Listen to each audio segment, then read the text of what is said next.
Nikisema niandike kitabu cha Mbappe hakutakuwa na jipya tofauti na lile unalolijua.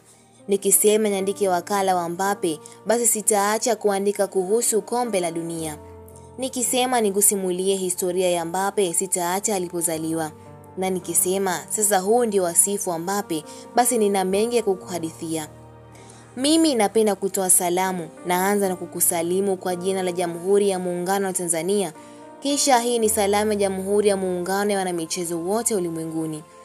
Ila leo salamu yangu mahususi naanza na Kylian. Mimi napenda kumuita hivyo, ubini wake na waachia watangaza michezo wamtaje kwa mbwembwe pale alipolisakata kabumbu uwanjani. Kijana wa Kifaransa aliyechukua fikra za watu wengi mwaka 2018 katika kombe la dunia akiwa na miaka 19, alijua kudhalilisha wakubwa. Mbwembwe na bashasha ya kuonyesha alichojaliwa ndio mpaka leo akapelekea kuwa mwanasoka anayetajwa sana.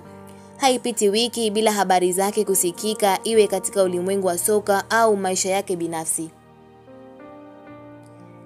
Katika kundi la watoto wanaosema nani kama mama, kuna asilimia chache inasema nani kama baba. Na asilimia hiyo tumwekee na Kylian kwa baba yake, wakala wake na kocha wake Wilfried Mbappe, moja ya watu waliomfunza vyema kuhusu soka na mtu muhimu kwake. Hii haimaanishi kwa baba tu, mama pia alifanya shughuli aliyoifanya mnamo mwaka 1998 Disemba 20 ya kumtoa duniani. Hiyo inatosha kumnyanyua kifua mbele. Mfaransa huyu mwenye asilia ya Cameroon, bara la Afrika, ni mfalme kwenye wakati wake wa soka. Nani hatambui kuhusu kombe la dunia pale Qatar? Aliposimama wima kulinda hekalu yake isichukuliwa na majangili, na mwisho hakulilinda tu, bali aliipa heshima na kuongelewa na watu wengi mpaka vyombo vingi vya habari ikawa miongoni mwa habari kuu, ukiachana na ushindi alioupata Messi.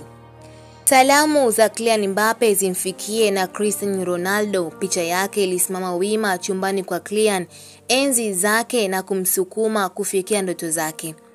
Sina salamu ndefu, nikija tena mnipokee, nitakuwa na salamu za wengine kabisa katika ulimwengu wa soka. Mimi naitwa Warda Kawambwa. Asante.